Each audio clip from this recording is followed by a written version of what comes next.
Hey, Thrill Seekers. Welcome to the Thrill Seeking Teachers Podcast. I'm Dave. I'm William. And our top stories today, the theme park ghost town of 2026. Holiday World's newest attraction, Cannonball 2027. Universal Kids Resort, hit or miss. And the Comcast business split. Stay tuned for this and much more on the Thrill Seeking Teachers Podcast. Woo! Welcome to the Thrill Seeking Teachers Podcast. All right, y'all, today's lead story. We need to start today with what is easily the biggest, most shocking story in the industry right now. And if you've been scrolling through the coaster forums like Reddit the past couple of weeks, you know exactly. TikToks, exactly. You might know what we're talking about. The entire community is losing its minds over what people are calling the Great Summer Ghost Town of 2026. Enthusiasts have been posting screenshots of wait times and disbelief. Right now, it's dead in July. Historically, the peak summer rush and the crowds are just completely gone. We're seeing empty mid-summer midways and mind-boggling low wait times. I mean, we've been to Universal and gotten on rides that we thought was going to be so much wait time, and it's not. I don't know. And Disney, especially with that. And I'm just, I don't know what's going on. And you know, the forums are kind of talking about different things like economy might be an issue. Money is. You know, I think it's a lot. It could be a lot of variables. Just to give an example, Dave and I were recently in Orlando, and if you don't know, the Walt Disney World Resort is the most attended theme park resort in the whole world, with the Magic Kingdom at the pinnacle. And we were at the Magic Kingdom on July 4th weekend, and everything was completely manageable. Yeah, it was crazy. And then, like 20 minutes, 8 minutes, 10 minutes, 15 minutes, 30 minutes for this. We waited 30 minutes for Tron. And even in my research, July 5th, Walt Disney World posted a resort-wide average wait time of just 19 minutes.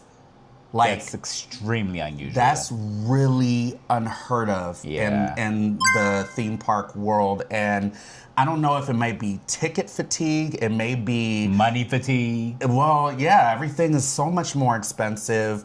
Trying to have a family of four, even going to a Disney resort. We saw a TikTok once where it was like thousands of dollars. It is. Just to stay at a Disney World resort, and they're not lowering prices that much.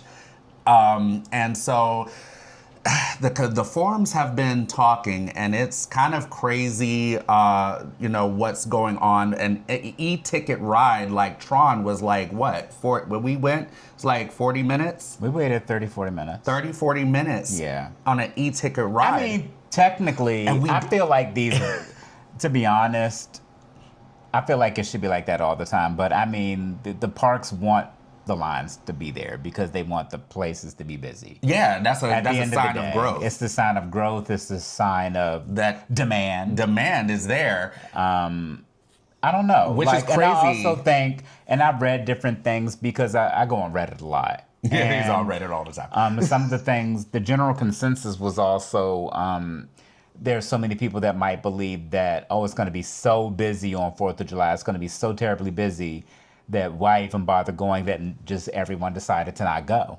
Yeah. I think that might be the fatigue of that. But even when we actually go to, let's think about this. It's not even at the big parks like Universal or Disney. It's even at the regional parks. We recently went to Carowinds, and everything was a walk-on. Everything was literally, and it was like on a Monday when school is out. I mean, it's a peak summer day where we usually would think we will have to get a fast lane at a Six Flags park to even get on these e-ticket rides. And it's just like, walk on that we go Yeah. over and over and over. I'm like, King's Dominion, I mean, is it really, I don't know if it's a surprise for King's Dominion. It's not a surprise. It's a surprise. But even technically our home park, King's Dominion. We can't use that as an example. I don't think we should. Well, but like, I mean, it was really ghost town though. If we're talking about the very pinnacle of the industry, Yeah. Disney and Universal. Yes, it is. And they were not popping. Like, we were at Epic Universal on the 4th. That place is usually slammed. Like, we had a couple of Zen rides on Stardust at Rope Drop. Yes. We waited was fun. 20 minutes for Battle at the Ministry. Which is unheard of.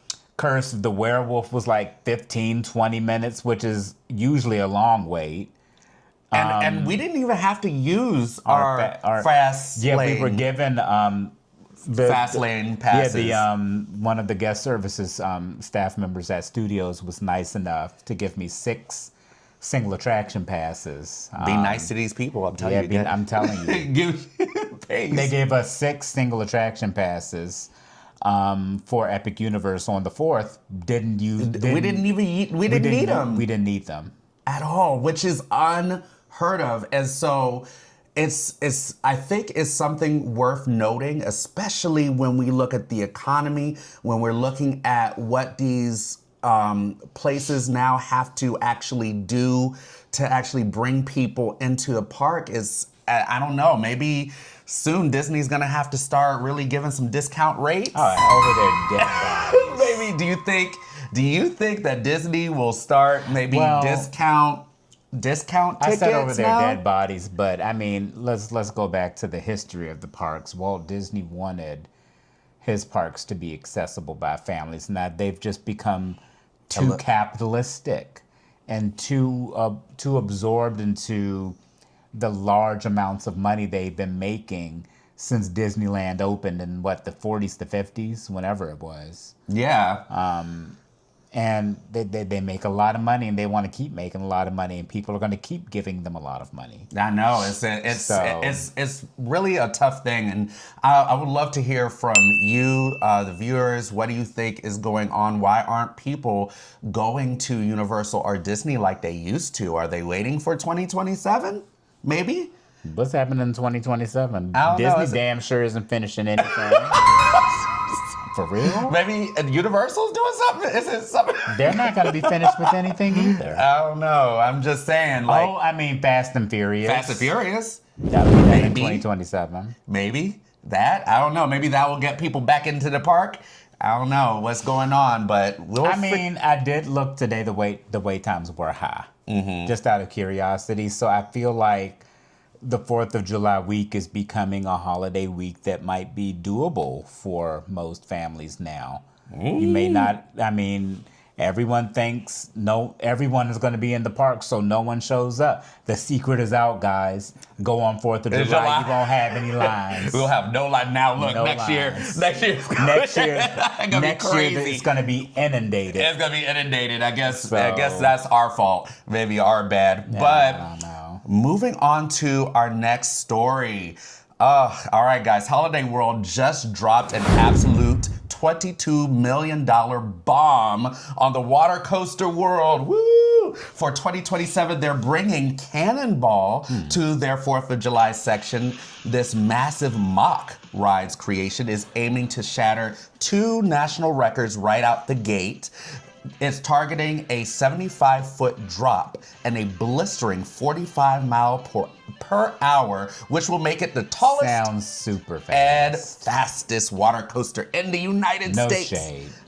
Yes. What the hype around this? I love how first of all, I love how Holiday World. I love Holiday World, period. Well, I love how they rolled out this announcement and made it very interactive and very I don't know, very Gen Z how they did it. They made like a commercial. I found out that their PR person is a member of the owning family that owns the park. Oh wow! So that look, it's a family-owned business. Family-owned business. And they did a $22 million investment in this. I simply cannot wait for 2027. I was actually shocked to hear that this was their biggest investment, considering they have a B&M. How much was Thunderbird? Maybe $20 million?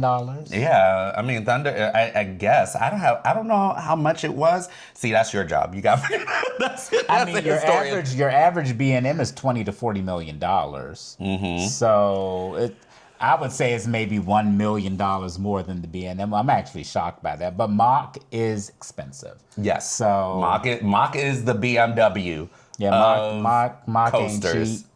I mean, that ain't cheap, man. When the rumors were spewing around, I was expecting something similar to what Dollywood was getting, but I was humbled quickly when many people on the forums told me that they don't have Dollywood's money.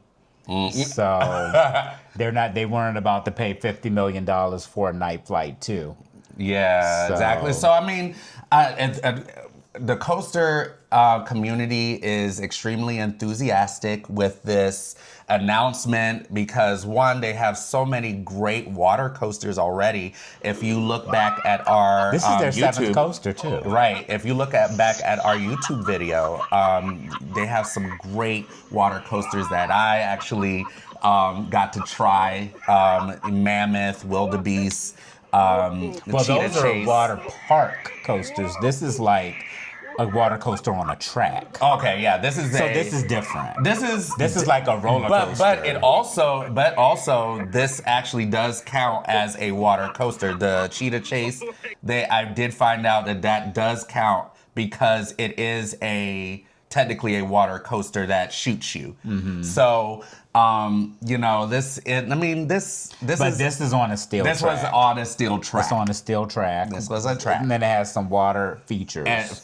I cannot wait. 2027. And hopefully, I'm going to speak this into existence. We will get Hollywood Nights tickets again. So we will will be there. And we're gonna take the day off again. And we're gonna have to. We're gonna be pushing that thing, trying to get onto it. We're like, we're gonna get in there and experience the great. Because that was such it was an incredible event. It's so incredible. Yeah. Oh my God, that was so much fun. Yeah. So let us know what your thoughts about this new announcement by Holiday World, and 2027 is coming up. All right, so our next story, oh my goodness, Universal Kids Resort, hit or miss. Or as other people are calling it, the Arkham Asylum? Yeah. Or they're comparing it to a... Look, y'all are doing the most with these comparisons. Well, I mean, look, it opened July 1st with seven highly themed lands. I mean, that's... Highly themed.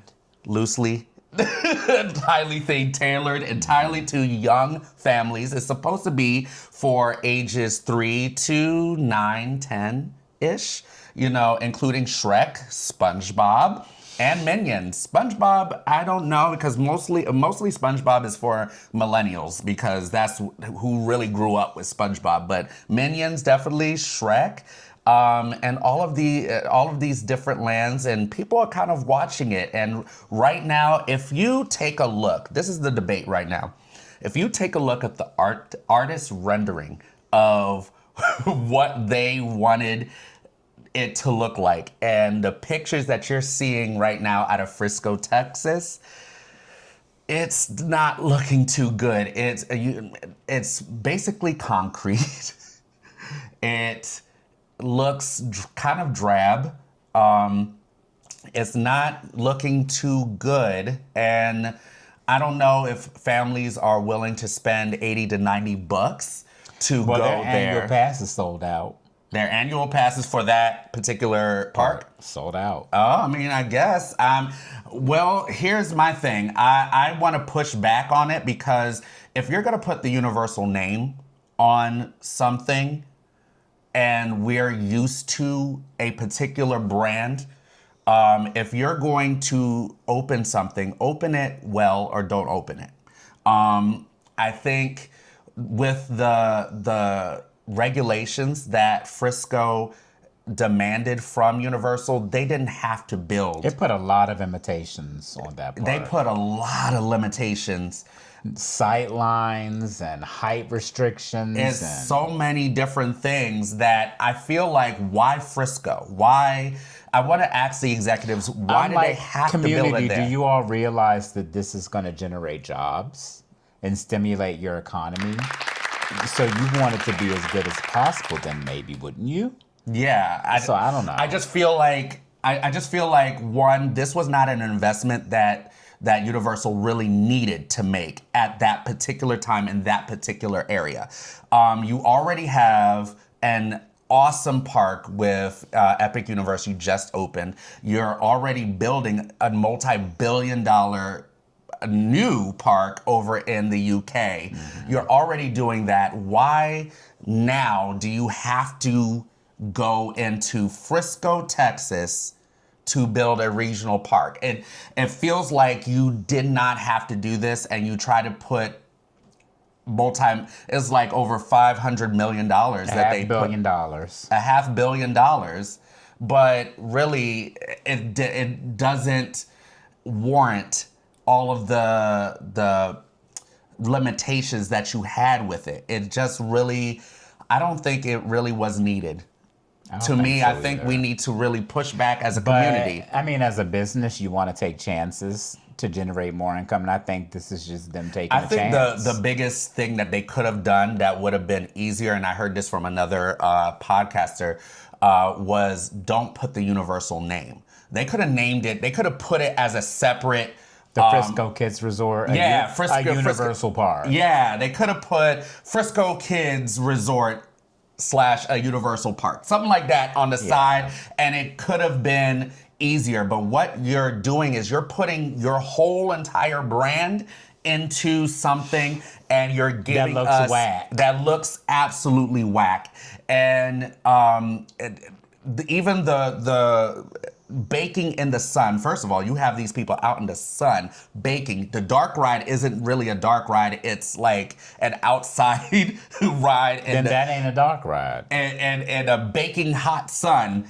And you're expecting these people to be happy and, and do that. It's, I mean, really, kids ages 3 to 9, they'll be happy in a cardboard box. Mm-hmm. So it's not really saying, oh, well, it's all about the kids being happy.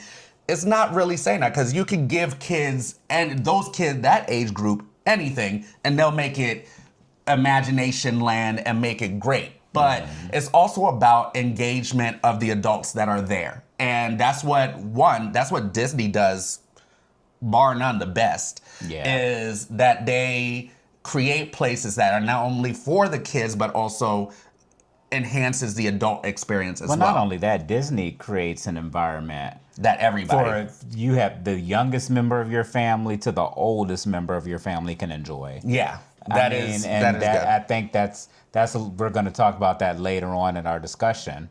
Mm-hmm. When we're talking about our experience, his new experience. Yes, my new experience. Yeah. Woo! That's why he's wearing them stupid ears. All right, so but I think, I mean, oh, okay, wait. As far as this resort, I mean, they're just taking a chance. Whatever's going to come of it, I don't know. It might be successful. It might not. But I don't think they should have done this. It needs several years in order to change. I mean, it wouldn't be the first park Universal opened that was incomplete. Well, not even incomplete, but I don't think they needed to do this. I think they should just go and sell this off and cut that loss and move to something else, because... that's not even giving it a chance. I think the chance... But here's the thing. I don't think this place criticism, really... like, you got to think of it like this. People... The most of the people are not going to be paying attention to the criticism. The criticism is going in waves and pockets. Mm-hmm. I mean, it's evident in the ticket sales. Tickets are high. Annual passes are gone. They can't even give out anymore. Mm-hmm. So that says a lot. People are going. People are going to go.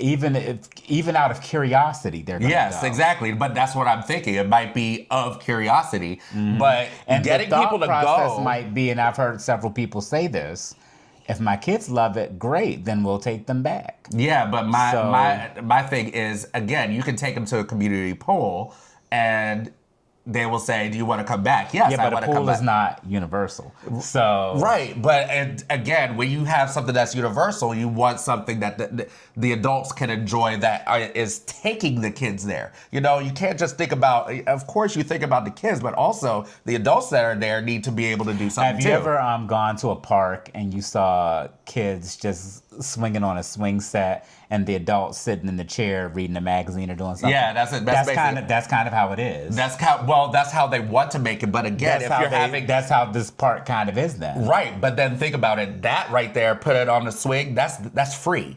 That's free for them. Mm-hmm. We're talking about the adults that's spending money. Disney would never do that. I know, exactly. Disney would never. Disney would never subjugate that, because you have to have something for the adults to actually be able to want to actually bring them back. The annual passes is good right now, but I'm saying you have to want people to really want to come back and want to continue getting those annual passes. So let's see how this conversation shifts a year from now. Let's see. Let us know in the comments what you think about this Universal Kids Resort hit or miss. I mean, look at the pictures that I'll show. If you've never heard of it or seen anything of it yet, Dave is going to show some pictures. Oh yeah, I'm showing some video. Tell us what you think of the resort. What do you think? Whether you think it's suitable for children or if it's just whack and they should let it go. All right. Time will tell. Yes. Our next story. Ooh, this is going to be good. Talk about corporate shakeups. Comcast officially announces plans to spin off its traditional cable networks into a completely separate public company. But there is a massive win for us. They are keeping Universal destinations and experiences tied directly to the core of the company, which is NBC Universal, legally binding the theme parks to the powerhouse music studio IP. Movie studio and because Universal does yes. Well, they do music. Universal. Did I say music? I said music. But they do music as well. Oh, okay. Universal Group.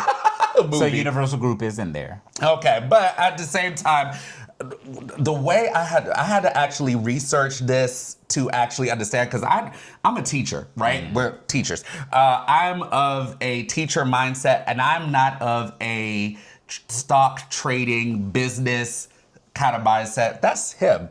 He's the business guy. Yeah. He's the business mindset. I did it for a while. He's in the business mindset. So when he even explained it to me, it was kind of like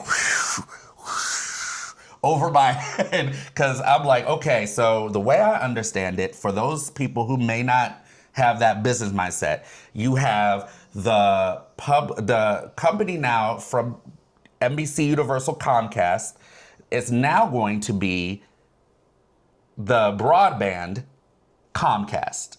The people who get cable, internet, fiber that's optics, by themselves. That's got to be its own publicly traded company. And then it's going to be separate with the TV, the Peacock, and network, and the Universal, and all those things. The entertainment is going to be a separate thing. So, is it a win? Is this a win for us? The debate is really up in the air with everybody. There's some coaster enthusiasts or Universal adults that are kind of worried right now, because being a separate company itself makes them a huge target for other people to nab in and do other networks or other people, companies or even people. We have our world's first trillionaire to come in and do a hostile takeover, and then our nice little Universal that we have. Hostile takeovers are rarely successful. But it's rarely, but it can be. It can be done. It can be done. So, or it just could be a simple, amicable acquisition. You know, right, and that's where people are kind of a little nervous right now, understandably. I mean, come on, parks people. So y'all know, if you know the history of Universal, it's not the first time. I mean, at one point, General Electric owned Universal. private equity held Universal. But I think most of the growth came under yes, Comcast. I think that's what people are most fearful of, is because we liked it with Comcast. Comcast is what really boosted Universal to where it is right now, to where it's kind of getting more neck and neck of Disney. And that is largely due to, the influence of Comcast. And that, the possibility of that changing is kind of getting people a little bit of the heebie-jeebies. So I don't know. There's some people that believe that this is a good thing. This is, now they'll have their own separate CEO in that area that will be able to focus not on the broadband part, but just on the entertainment. And so that might be a good thing. But, there's other companies that might be knocking on the door, namely Netflix. Some people are thinking about Netflix and what Netflix tried to do with Paramount. So I don't know. This story is really up in the air. I think it's something that it really does warrant a debate. I don't know. I think if you know theme parks, to keep the man, you have to grow them and you have to invest in them. Even the worst of the worst knows that. United Parks, Six Flags, they know that if they still want to get people coming through the turnstiles, they have to invest in them. Except for private equity. United Parks buys something for their parks every single year. But it's not about really getting those people to really go around the turnstiles, because even on their calls they have admitted. I think United Parks is run poorly, but the idea. The idea behind the investment is still there. They know they have to invest in the parks to grow. That's what I'm saying. But look what private happened. equity still sucks. Yes, but look what happens when you have private equity. I mean, private equity owned Universal a year after Islands of Adventure opened in 2000. Yeah, but that growth did not happen. The growth that we really see from Universal is largely in part to Comcast. I agree. I don't disagree. Largely. I don't disagree. So, I don't know. What do you think about this major shakeup? Do you think that we should be worried as Universal adults? If you really love Universal, put it in the comments of what you think is going to happen, or your predictions. I mean, if they know what's good for them, they see all this building happening. I mean, every single park at the Walt Disney Resort, they've never done. Like, this is not their MO. Yeah. This is not Disney's MO.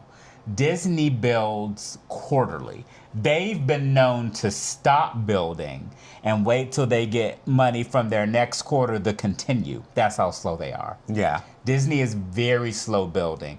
They will do one park, throw an attraction or two, wait a few years, do the next park. No, they have Monstropolis at is it Universal? No, the Hollywood Studios. Oh. They have Look, I don't even know. what's the Cars one? Cars Land and Villains Land at the Magic Kingdom. They have something happening at Animal Kingdom.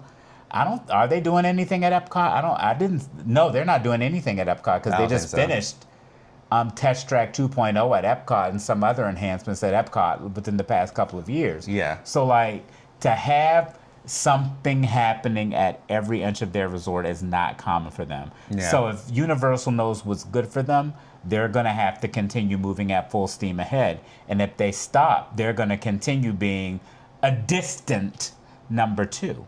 Because right now, Epic brought them just a little closer. Well, yeah, it really did. Epic brought them a little closer. I think it brought them a lot closer. They're still a distant number two. Yeah, I don't know. Well, We're going to move on to our next story, which is Universal just dropped the details on their brand new separately ticketed after-hours event called Universal Nights at Epic Universe. Debuting this October on the 3rd and the 17th, a ticket will run you a hefty $179 plus tax. Cha-ching! Or some popcorn. Wait, I didn't even get to that Or part some yet. popcorn and I didn't get to that. kimchi. I didn't even get to that. Giving you a private 3-hour window from 9 p.m. to midnight. Oh, the values. This has triggered a massive uproar online. Enthusiasts are actively comparing it to the famous Orlando Informer meetups, right? If you don't know, Orlando Informer is one of those things where you can, they first started with Universal Studios and Islands of Adventure, where you can purchase a ticket and you can get exclusive entry into the park after hours, where you could go around the park. It's basically very empty. Very few people there. You get a whole bunch of food. You get to go on the rides until like 2, 3 in the morning, and they open it just for you. So that was a huge draw for people. As so, Orlando Informer, some of their events last up to 2 yeah, a.m. no, that's what I was talking about, the Informer. And so that's what they're comparing it to. So the Informer lasted until 2 or 3 in the morning. Two at the latest. 2 at the latest. And then they started, the Informer actually started including Epic Universe. This year. And those tickets flew out the window in like 3 minutes. As a matter of fact, a couple of weeks ago. And it took 3 minutes for it to sell out. That's how popular it is. This is a $400+ event. It's a 400 for Orlando. And so people were waiting with the credit cards Ready. intact, ready. Pow! 3 minutes. It was like sold Hollywood. out. It was like Hollywood Nights. Yo, it was crazy. And so I even was, thinking about doing it. And I tried to do it. I tried to text the people, and they was like, it's sold out. I'm sorry. I'm like, dang. Already? I didn't even get a chance to think. No. You gotta have money ready. You gotta have money ready. And so now Universal saw this kind of thing going. They was like, oh, we should just do our own little event, Universal Nights. But I don't know if it's landing with people because, this is only 3 hours exclusive. So you only have 9 to 12. At 5 lands, really, it's 4 portals, but 5 lands, really, to kind of just go around and do whatever. With some popcorn and kimchi bowls. Yeah, that's their special thing that they have. It's unlimited snacks. Whereas with the Informer event, it's unlimited food. They give you can food. have a full meal. They have full meals, unlimited. They have a full meal. So the Orlando, I don't know how this evening nights is going to shape up with Epic, but for the Orlando Informer events, they create a whole experience. You come check in. They have this lounge set up for you where they have hors d'oeuvres already ready. They give you the itinerary. You get beverages, free water, free everything.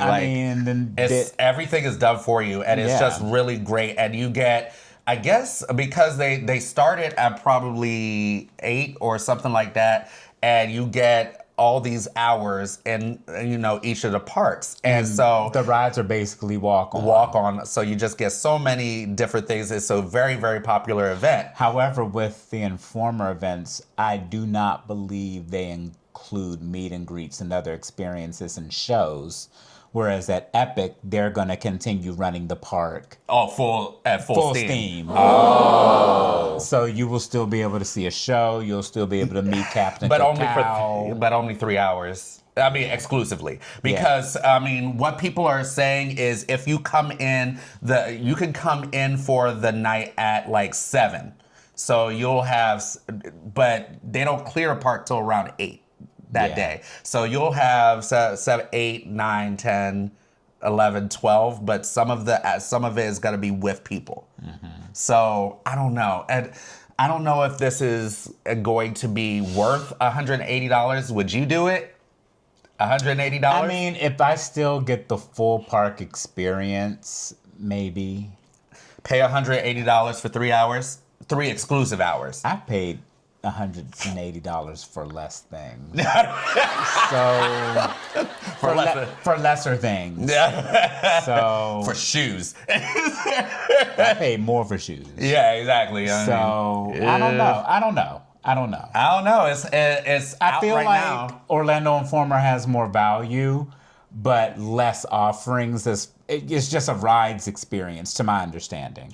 Whereas the Epic Universe, the Universal sponsored event, you still get the full park experience. Well, I mean, minus the food. If you really want to, I guess, go to the show, that's going to take away some time that you could be doing some of the experiences. You can do the shows and stuff at during the day. Yeah. So it's kind of like you can do the meet and greets during the day. So what is the real exclusive thing that you're getting? Ride time. Yeah, that for 3 hours, only 3 hours, $180. Whereas for 400 and something, you get Islands, Studios, and Epic for a longer time period with full meals. With full meals, they don't give you snacks. I choose the 400 something. I know, but you have to have the credit card on lock. You got as soon as they announce it. What would y'all pick? Would you pick the Universal sponsored event for Epic, or would you pick the Orlando Informer event? I don't know. That includes all 3 parks for $480. Because Epic is it's awesome. Almost $500. Epic is awesome. I would love exclusive rides at Epic because, I mean, look, think about the express passes. Those things are like They start at like 180, 190. And so that's I've seen them as high. When we went last July. We paid for it. Last July, we went to Islands on a whim. And we got to the park. We were like, yeah, let's just wait in the standby. Yeah. And we saw the lines. We were like, oh no, we ain't gonna do it. Money came out of Money nowhere. came out of nothing. And we got express unlimited passes. So that was a funny trip. That was a very funny trip. We was thinking like of actually doing a vlog and saying, oh, let's see how many things we can do. But you know what? We have it in us to wait in lines. You know, I was telling Dave before I met him, I didn't used to do fast passes and quick use. I would just wait in the lines. I don't like it. I'm sorry. We did it on 4th of July. We did it but here's the thing. We mostly did it at Disney. But remember, the lines weren't as bad as we thought. And we thought it was going to be really bad because that was part of the thing. We basically had the whole park to ourselves. Yeah, it was crazy. It was crazy. Oh my God. I mean, yeah, it was a totally manageable day if you were to go to Epic Universe without an express pass. It was a totally manageable. It was a hugely manageable day. Like I was so surprised that I got on. And the ride up time was incredible too. Yeah. Nothing went down. Well, we were there. There was a storm. But I mean, but it's Florida. Yeah, but it's Florida. Come on. All right. So our next story, Tormenta, belated grand opening. It's open to the public now. It's open to the public, but it had a little bit of delay. But it's open. It's open now. Yay! Another dive. After agonizing construction delays, Tormenta rampaging run at Six Flags Over Texas has finally officially opened as of July 9th. The massive new record-breaking Giga Dive coaster finally has its guests and everybody can go on to it. The consensus from the coaster community is overwhelmingly positive. Yeah. I checked queue times today. Midday, I had to wait 30 minutes, so that's not bad for me. Not bad. I think, he always checks ride time. You always check the ride times of every park. I'm super curious. Yeah, every single park. Park operations is something that interests me because most of them are just bad. So I want to see. One day I want to do a YouTube video on what inspires poor park operations, meaning how they run the parks, how they operate the rides, how quickly and efficiently they get the people from the line onto the ride back out into the park spending money. Yeah. So like, I like studying stuff like that because so few parks do it well. Right. So going back to Tormenta, Yeah. they have the new vest restraints. Yeah. For that one, heard that people said it's pretty comfortable. The ride is being mostly praised. The pictures don't do it justice. You just have to go down there and experience it. So glazing. I don't know. Maybe is it glazing or is it actually really, really great? So I actually am probably in the minority. I like dive coasters. I like most of the ones I've been on.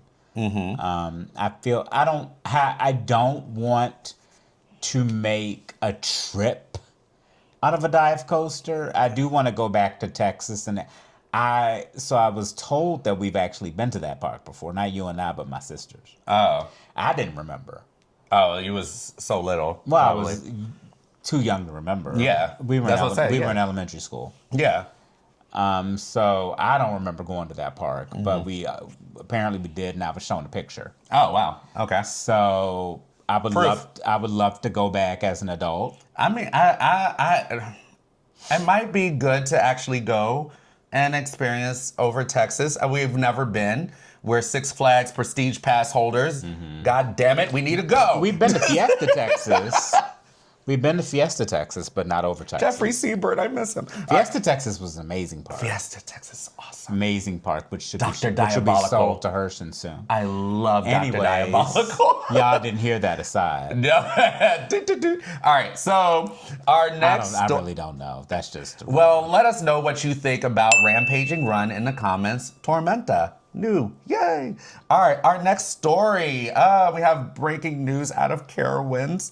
The Guys, world... Hold on, we broke Fury. I didn't even finish. The world... He wants to read his stories. All you guys say is Fury's broken. Oh, my God. The world... Fury is broken, The y'all. world-renowned B&M Giga Coaster Fury 325 is currently closed and sitting stagnant. The park had to shut the ride down SBNO.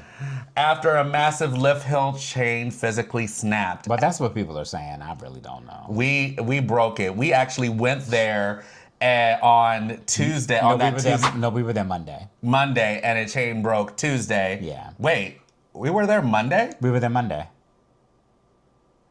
Okay, so we were there Monday. and a chain broke Tuesday. Mm-hmm. Yep. When we were traveling back. Yeah. And it's We funny broke it. because I think I rode Fury at least 20 times. No, it was like 10, I guess. No, I counted 20. No, you didn't. Look, he always inflates his numbers. Anyway. You were not even with me. I know, but he inflates his numbers anyway, so you can never be sure. At one point, Dave and I separated. He was somewhere in the water park, because I don't do water parks.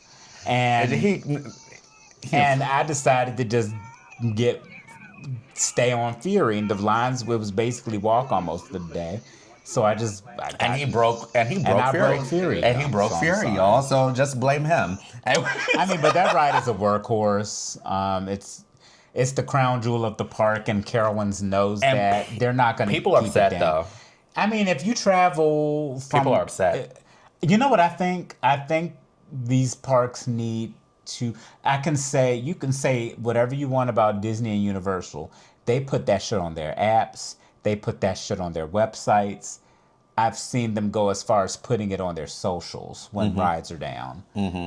They over-communicate because they don't want anyone to say they don't communicate at all. And all we ask for is transparency. And they didn't tell people. You're more than happy to go on your Facebook and ask us to pay for shit like these new season passes and stuff. But you don't want to put when rides are down. Yeah. So, like, have the decency to communicate with your guest more consistently, and we might have a desire to actually spend more money in your park. So there was a lot of discussion on Reddit because, of course, he's on that community, and I am on it too. I do watch it from time to time, but people are upset. People are upset that Fury isn't down, and people are saying that if Fury is down, what is there to go to that park for?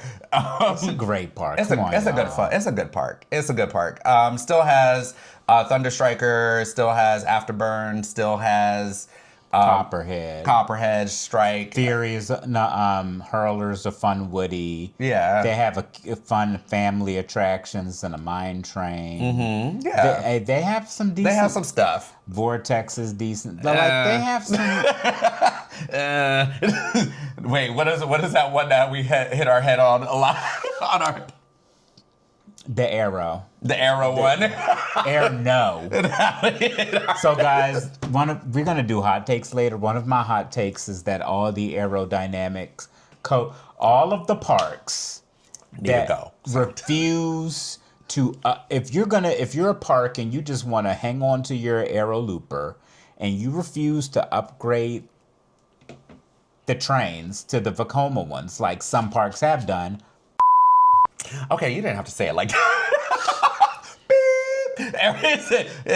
Beep. If you're trying to keep those rickety ass coasters and not upgrade them for the comfort of your guests, F you. Beep. I didn't say it this time. But I mean, what do you think of this story of Fury?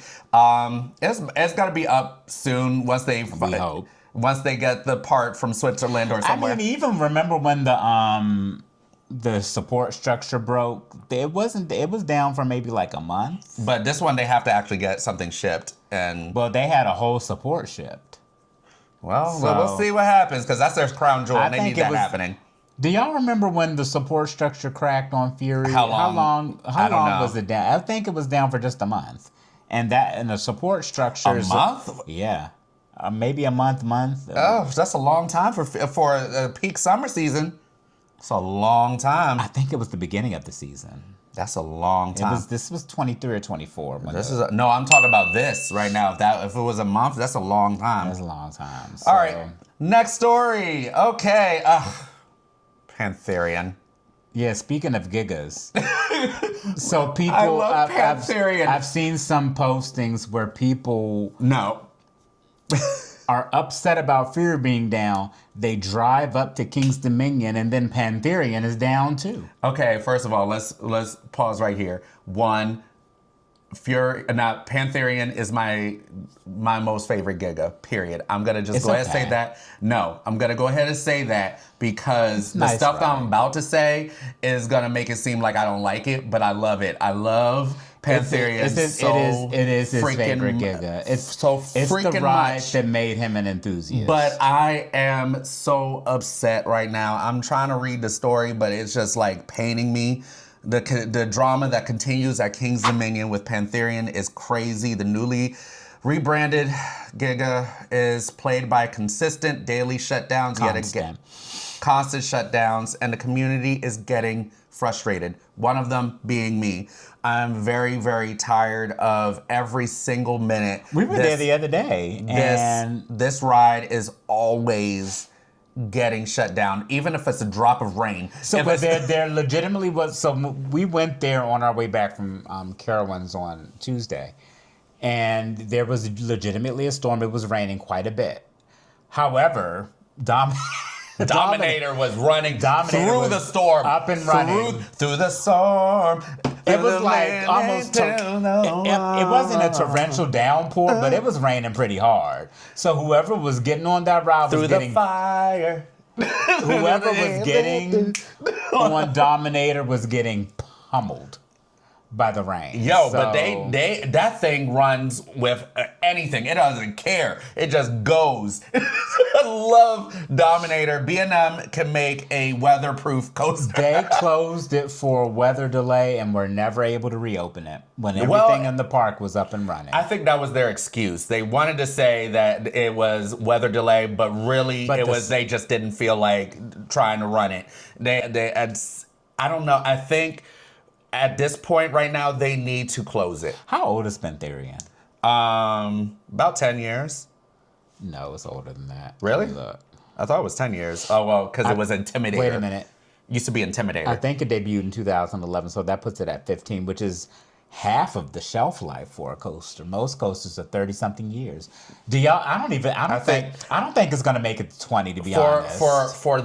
For me to say that they probably need to shelve it for the coaster that actually made me a coaster enthusiast, that really saddens me, is the fact that they cannot keep an Intamin coaster. Six Flags, I don't think they have the wherewithal or the money or the budget to really keep an Intamin coaster really for long term.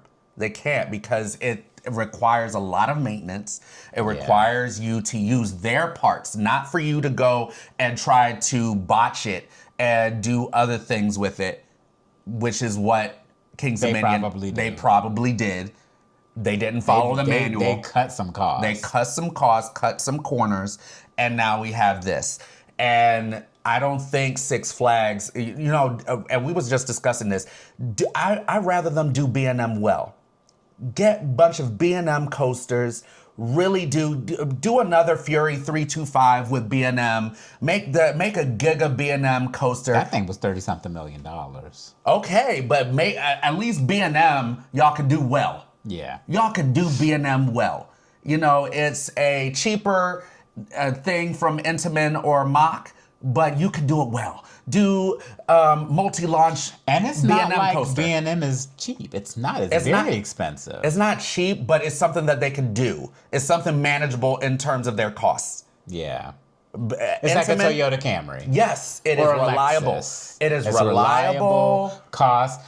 Cost for parts is not as expensive. And not as expensive. You can do that. It's agreeable for maintenance teams, the technicians. Intamin is the BMW Jaguar of the industry. Lamborghini. You got to be able to maintain it in order for you to have F you up. It is going to. You're getting in an accident with it. This is what's happening right now with Pantherian. I think right now the best thing for them to do is to take this off. And we need. So right now it's 15 years old. Do you think they'll hold it at least till a 20th anniversary? Then I think they should have already done it. Right now, I don't even know if Kings Dominion is going to be even part of their Six Flags for much longer. I don't know. But well, whoever ends up with it, do you think they're going to keep Pantherian? No. Because they're going to look at the cost. I mean, look at what they did to maintenance. They're going to look at the maintenance cost and decide if it's worth it. They're going to do two things. If this is what Six Flags is going to do down the road. If they keep the park, they're going to look at maintenance and the amount of ridership. If ridership is not at a certain level, and if ridership is well above maintenance cost, if ridership is well below maintenance cost, they're going to let it go. I think they should just go ahead and let it go, and whoever buys Kings Dominion, because my theory has always been, if you've looked at our other podcasts, I think the 10 key parks are going to be what Six Flags ends up with at the end. We'll see. I think they're going to let go of Kings Dominion, and I would love for a company like Herschend to come in and make that park 10 times better. Here's the thing, the problem with that is there aren't that many stakeholders in the industry anymore. It could end up being someone from abroad or private equity. I don't know. Because they're literally, the amount of players is getting smaller. Because the cost is a lot. And then Six Flags, remember, Six Flags brought out the competition back in its heyday. Yeah. Back in its heyday, they were buying up everything. They were buying up all parks. And that was the problem. And then that's what was happening. And so now the players were getting smaller. And so now we have this, where Six Flags is like, we bought too much. Fair did their fair share. They bought Taft and Paramount parks. Yeah, they did. I mean, they did their fair share, but Six Flags was on a rampage. Yeah. So now we have this. And I think that something needs to happen with Kings Dominion, Pantherian. The president that used to be of Kings Dominion is now moved to Carowinds. Yeah. And so they have nobody. Well, they have a park leader. It's just not a park president. It's not a park president. So it's not a part of their key parks. I think they are letting it go. And Time will tell. I think that should be what it does. I mean, that's my opinion. But tell us what you think in the comments. And that concludes our news. That was a lot of news. Woo! Da, da, da, da, da, da, da. And hey, everybody. Thank you for listening to the Thrill Seeking Teachers. Of course, you can see us, of course, on our YouTube channel. Just type in Thrill Seeking Teachers. You can also follow us on Facebook. We got a Facebook group, and you can be a part and talk to us and see all the crazy stuff that we're doing. We also have a TikTok channel. See, We got the socials on lock. we're trying to get these socials on lock. And so you can also not only just watch us, you can listen to us in your car or at work or wherever you are using our, podcast hub. It's called Buzzsprout. Buzzsprout is a hub where we can distribute all of our different podcasts to Spotify and to Apple Podcasts and wherever you can listen to your podcast. So you can go to thrillseekingteachers.buzzsprout.com to see our website and to get exclusive content that we are going to just put just for you. And you can go and do that right now. Welcome to the Thrill Seeking Teachers Podcast. So we recently as of this Tuesday, just got back from a pretty big trip. We were in Florida for over a week, filming, experiencing everything the theme parks had to offer. We skipped out on SeaWorld and Busch Gardens for many different reasons. No shade. Okay, shade. Is it? Tons of shade. Tons of shade. Just didn't want to deal with BS. Not on our trip. No, when you're trying to chill. But the trip was initially going to be centered around Universal, and we decided to add in the Walt Disney World Resort. He was initially hesitant at first and didn't want to do it, and then changed up last minute. I mean, after constant pressure from not only the theme park community, but this one right here. I mean, I'm a Universal adult first and foremost. Is that a real thing? Yes, it is. Oh, yes. It is sure enough a thing. And those forums will tell you so. Okay. All right. It's a thing.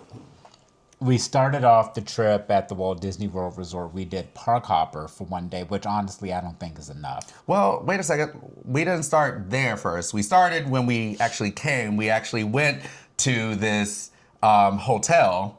Did you talk about the hotel? I don't want to talk about the hotel. I'm going to say, all right, we went to the Hotel Montreal Express on International Drive. It's a great, not a great, there's shade in here, place. If you want a nice low budget friendly hotel, you might go there.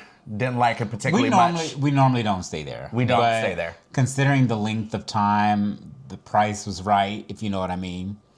It was clean, I will say that. It was clean. The beds were comfortable. I consistently, I'm being honest. Every time I walked past the lobby, on the floors and stuff, I consistently saw someone cleaning something. So and that needed to be cleaned very badly. That needed to be cleaned very he's badly. He's over-exaggerating. No. I think the issue with the room is that it wasn't that well appointed. It was lacking in some amenities. It was lacking in electrical outlets. A lot. So, I mean, just saying, Best Western might be a good bet right there also. Or most of the other hotels on International Drive, yes, including Surfside and Dockside. Yeah, that might be the best bet. But if you're looking for absolute budget friendly, you might try that. You never mind. All right, go ahead. So we, our first day was at the Walt Disney World Resort. Park Hopper. Like I said, one day is not enough. After that, we went to Epic. After Epic, we did 2 days at Islands and Studios. And on July 4th, we went back to Epic for a non-busy, what was the name of that wrestler we saw there? Cody Rhodes. What? The wrestler we saw at Epic Oh, Universe. Cody Rhodes. Yes, we saw Cody Rhodes. On Stardust Race, just to be exact. Which is crazy because one of his alter egos as a wrestler was Stardust. Did you know that? His actual, so people But remember his dad was Gold Dust? Yes, Yeah. and so he was Stardust. And so when I put that on our TikTok page, people was like, you wrote Stardust with Stardust. You wrote Stardust with Stardust. I was like, oh, okay. So Maybe that's why he got on it so much. Yeah, he got on it quite a bit. And it was crazy that we raced Stardust on Stardust. Yeah. So that was awesome. But what did you think of Disney? Oh, okay. We're going right into it. So he wanted to ask me some questions. So you're clearly a theme park fan, having been to Universal several times. But why did you wait so long to go to Disney? It was a thing when I was little. I'm talking a little bit about my personal self. My parents promised me to take me to Disney when I was real little. I was like, oh, I want to go to Disney World. That's one of those things that little kids do. And so I wanted to go to Disney, and they promised to take me to Disney. But long story short, they weren't able to do it because of different reasons, maybe financial or whatever. But I was never able to go, so kind of held on to that until I was, and I just never really crossed my mind after a while. When you become a teenager and then an adult, you don't really think about going back to that childhood thing. And I really started getting more into coasters and thrills. And so that was actually my thing, going to Cinderella's castle or seeing Snow White. But and clearly, Disney is more than that. I mean, I know it's more than that, but when my process is, I'm more of a thrill person. That's how I am. Yeah. And so I never the magic of the pixie dust and Tinkerbell and all that stuff never really caught on to me.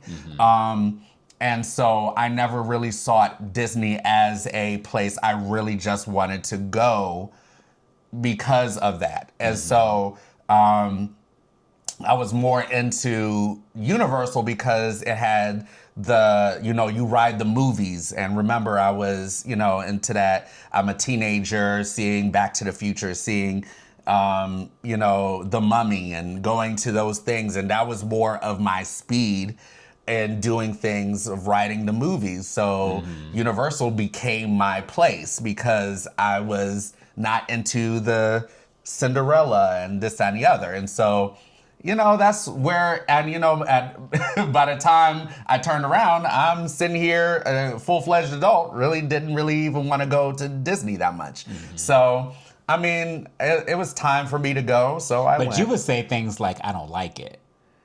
I would say things because I did not like the idea of, Disney. I mean, remember I just explained that I'm not into the little. But my thing is this: Disney, the parks are more than just the IPs. That's what I'm saying. But people associate Disney with that the IP. IPs, yeah. People associate. That's what you associate. You don't associate Disney with Tron and Marvel and all those things. You don't associate The Mandalorian. Yeah, you don't associate it with that. So you associate it with Beauty and the Beast, Mickey Mouse, Mickey, and you want to see, and you're seeing it. Nothing can stop it now. That was annoying as crap to me. So that's from Mickey and Minnie's Runaway. So I mean, I wasn't into that, so it didn't make me want to go there. So that's where it came from. So what were your expectations going in before you went? I had to literally take out every amount of doubtful expectation that I had and just literally go in with an open mind. And I literally said in the video, I'm letting Will just take me everywhere. I just didn't really even fight anything. I didn't say where I wanted to go. I didn't even really research any of the rides that much. I knew some of them, but I really didn't. I wanted to look at this completely with, as a first time person going there with no expectations, no thought as to what I wanted to do. So the first park we went to was the Magic Kingdom. What was the first thing you noticed? I noticed, of course, the Cinderella Castle as you go through the Well, how ferry. did we get to the Magic Kingdom? How did we get to the Magic Kingdom? Mm-hmm.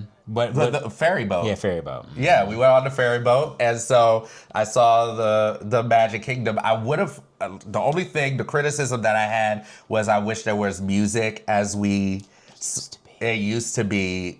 He says it used to be music, but I wish there was music when we revealed the castle. If I could be honest, I thought from the way that Will was making the castle out to be, I thought it was going to be much bigger than I saw. Like, I was like, oh. You used to see them at Disneyland. I was like, oh, okay. Disneyland looks like somebody's house. Yeah. Like, is that smaller? It's smaller. Oh. It's far smaller. Well, this one was big. Cinderella's castle at Disney World is big. The Magic Kingdom is big. Yeah, the way you made it seem, I thought it was gonna be like most of the island. Like, you was like the big reveal of this big, massive. Well, so I was from the ferry, the first thing you see is a Contemporary, then you see Space Mountain, and then you see. I didn't know. I didn't even know what was Space Mountain. I didn't. It was that odd-looking building with like a steeple-looking thing at the top. Yeah, I didn't know what. Those are the iconic structures that you see as the big reveal. The Contemporary, Space Mountain, Cinderella's castle. So when we went and the first thing that I saw was that, but then also what I saw was the amount of happy and friendly workers that were there. Like, endless. It was just smiles upon. Hi. Oh, like even the people. Wait, it was like crazy because even the people that were going the opposite way from the ferry, like they were workers that picking up other people. They, hi, like, hi. They were waving. I know, waving and smiling. How are you? Oh my God! Like, it was like endless. If y'all have never been to Disney, if Disney will not do anything else, they will train the hell out of their staff to be at the epitome of hospitality. Of happy. Of happy hospitality. Let me tell you. That was another it's a little unnerving, isn't it? That was a big thing that I noticed. But it was fun. It was nice. Again, no expectations. I was just there. What are some of the standout attractions? Tron was a standout attraction to me. I love the queue of Tron. That was very. I never seen any of the movies, but I know what it was about, kind of. But even if you didn't know, the going into the structure itself was really nice. I love seeing the canopy. Yeah, that little canopy. That was really kind of very futuristic. The interior, and I do have to say, looking back and thinking on it, it does have a better queue than Velocicoaster. You want to know a secret? Mm-hmm. Have you heard about the infamous ride that took Disney 5 years to build? Yeah, it was that. That's the one. Yeah, and it's over in a minute. Yeah, I heard about that. I heard it. That is the infamous ride that took Disney 5 years to build, and it's over in a minute and a half. Yes, and I love the pre-show. That was really nice. Yeah. Going in there, and the ride vehicles were very nice, and I really enjoyed it. I love that little video thing even that though they gave. It's short. Even though it's short. The length didn't annoy you? The length. Because the damn sure annoys everyone else. Yeah, I mean, the thing was that it didn't annoy me as much because our wait was not that long. Because remember, it was not that Busy. crowded. And we did standby. We didn't have a lightning lane. We did have a lightning lane But it for was that. for the evening. It was for the evening, but we didn't even need to use it. No. Because the And standby was... They were nice enough to give us our money back for it. Yes, and so the standby was actually pretty good. So I really didn't have that much, like, even though it was over in less than a minute, it was nice. And so that was a standout attraction. You know the ride I wished we would have just waited on that I regret us passing that I wanted you to experience? Haunted Mansion. Start that. The moving ceiling going, oh well. Oh, next time. Next time. I did like Tiana's adventure. That was a really, really nice dark ride. I'm a music teacher. I love the music.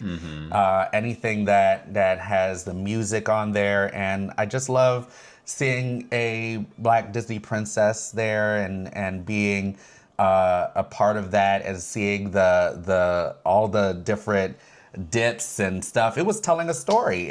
Some kid was crying behind us. Oh yeah, it was kind of hard because the parents were traumatizing the kid. It was like she really didn't want to. She didn't want to get on the ride. She didn't want to get on the ride. They're forcing her on the ride. I was like, because they want to ride. Yeah, they want to ride, but I was like, you traumatize this girl. Do parents swap? They have that available at Disney. They do. I'm like, wow, it's a dark ride, meaning that it goes in the dark. And sometimes some kids can't handle that. However, that dark is not. It's not a scary type of. It's dark. not a scary it's type. Dark. It's just dark sometimes. But at the same time, it was a great ride. I loved it. Again, we didn't have to use Lightning Lane. We was on the queue. It was great. Did we get on any rides that you were like, this is terrible? I didn't like Pirates of the Caribbean. I didn't. You didn't even let me finish the standout ones. I'm sorry. You gotta let me finish. All right, so that was Magic Kingdom. What else did we? Did we do Epcot? Then we went to Epcot. I did like Remy. Remy's Ratatouille. Oh my goodness, I loved that ride. Remy is one of the great ones. I mean, first of all, I love that IP. I wish they would do more with it. I love Ratatouille. Ratatouille is just a great movie in itself. I love how they made the cars independently move, and I just love that. I've never been on that kind of a ride before then, so I didn't even know the concept. I was like, wow. And I loved how they, made a story out of the ride, and the theming was amazing. I think out of all the places, Epcot was my favorite, and it's most people. Yeah, it was just such a great place. The big standout one to me though was Guardians. Yes, that was a standout coaster. That's like a top 20-something coaster. Yeah, I have to rethink my top 25, which I really did already. I'm working on that video for y'all. Because y'all like y'all ranking videos. Yes, I'm getting my Dave's rankings. And that definitely is going to be a part of my top 25. I was surprised because I really don't like the IP of Guardians of the Galaxy. I never really liked it. But the ride itself was very, very much entertaining. I thought it was superb. It was awesome. Done. We didn't get September like a lot of people said they like. So apparently there's 4 or 5 different songs on there, and everybody says September is the best one. Which one do we have? Burn, baby, Disco Inferno. Disco Inferno, and it's like I don't know the other ones. A couple of other songs. Yeah, I don't know, but I was hoping we was gonna get September, but we didn't. There's 2 by Earth, Wind and Fire. What's the one? Bum bum bum bum bum bum bum bum bum bum. September. Bum. That's September. Yeah. Do you remember? Is that the beginning of September? September. Don't. Okay. Bum bum bum bum bum. Okay. Yeah, that's it. Yeah, that's September. Okay. No, but I mean, with that ride, we didn't even use a lightning lane. There was no lightning lane. Standby again was not a long wait. We did use lightning lane for that. For Guardians. For Guardians? We waited like 20-something minutes. Remember, the cast member gave us extra lightning lanes. Yeah, he gave us extra lightning lanes, but we didn't use it on Guardians. We did. I thought we did. We didn't use it on Guardians. So Well, I know we didn't wait that long. we didn't wait that long. It was good. So that was my standout ride. Of course, everybody thinking that Rise of Resistance was going to be my absolute favorite. It was good. It was nice. Not my favorite dark ride. Let me go ahead and just say that now. Y'all can kill me in the comments if you want. It is not changing over here on this side. Maybe over there. Guys, why don't y'all tell them? No, y'all don't. You can tell me all Why you don't want. you tell the people what your favorite, what My he believes favorite- is more superior favorite than Rise of the themed Resistance period dark ride is the Battle at the Ministry. with all of its screens. With all of whatever it is, with this queue of epic proportions. Yes, it is Battle of the Ministry, and I stand 10 toes on that. My problem with Battle at the Ministry is that the queues are so grand and so epic that you get on the ride and it's kind of just like, it's good, that's it. Like, to me, why couldn't they make the ride match? Like, there's all of this technology out there and you made it into an elevator and then it worked so inconsistently that you had to remove the drop. They didn't remove the drop. It's dampened. It's not. It's probably because That people. the drop on Rise of Resistance is a drop. No, that wasn't a. That was. It was okay. That's it was a drop. No, it wasn't. But it was. It's a good coast. It's a good dark ride. It's a good dark ride. It's the best dark ride No, that's it's ever a been good made. dark ride. But again, 10 toes down. Y'all can go ahead and get mad. They're gonna eat you up in I this. don't care. Y'all can try. Y'all can try. It ain't changing over Ain't no way here. on God's green You can go earth. ahead, As- keyboard warriors. So I think this. I think as far as the cues, they're comparable. But as far as a ride, Rise of the Resistance is head and shoulders above Battle at the Ministry. As far as a ride itself, remove the cues. I'm talking about the technology, Okay. the ride itself. If we just said the ride, Okay. Rise of the Resistance to me is up here. Battle of the Ministry but again, is the down theming here. is a part of the ride. If you take the theming out of Rise of the Resistance, took all those things, all the bells and whistles that they had completely out. You mean the part with where the ride Everything. vehicles are in the show building? No, not even the show building. I'm talking You about mean the the ride. pre-shows? No, not the pre-shows. I'm talking about the ride itself. If you didn't have the Star Wars characters, you didn't have the people, you didn't have the animatronics, that nothing. It was just a ride. I'm saying remove the cues. Oh, remove the the cues cues. and the Are you just pre-shows. talking about the cues and pre-shows? That's it. Well, Battle of the Ministry doesn't even have a pre-show. Yeah, it doesn't need a pre-show is the It cue. should have a pre-show. No. The pre-show is a cue. Okay, that whole thing is a whole pre-show. Okay, It's okay. It tells you absolutely everything you need to know. Okay, It's that I don't whole know, thing. like having experienced Rise of the Resistance again, because it's been several years since I did it. And I loved it then. And I was always hesitant to say Battle of the Ministry was all that in a bag of chips because I remembered many different details of Rise of the Resistance. And I was like, that ride. don't care. I was like, it's been a while since I've been on it, but I Don't know care. for a fact that ride is not as good as the Rise of the Resistance.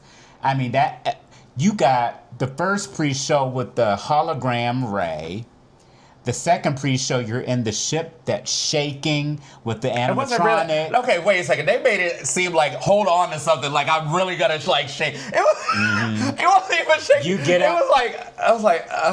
You get out of that. You have this grand reveal. I would have been more impressed if they had some of those stormtroopers animatronics and the heads were moving as you were moving and they were looking at you, but they just have dummies.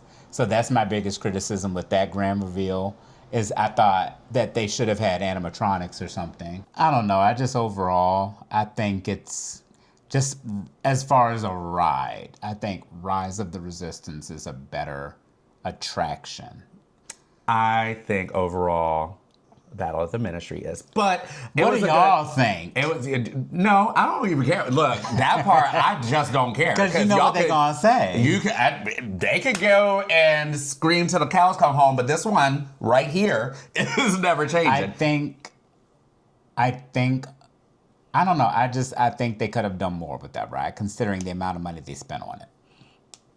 I don't know. Like sometimes I feel like Universal spends so much money on their stuff, and it always sometimes like look at the stuff they spent $90 and $100 million on at studios. That VillainCon stuff, it's mid. So I don't know. But next question. Moving on. What didn't you like about Disney? Your Disney experience? What didn't I like? Okay, so thinking about it, if I was to think about something I didn't like about the experience was the before coming to Disney.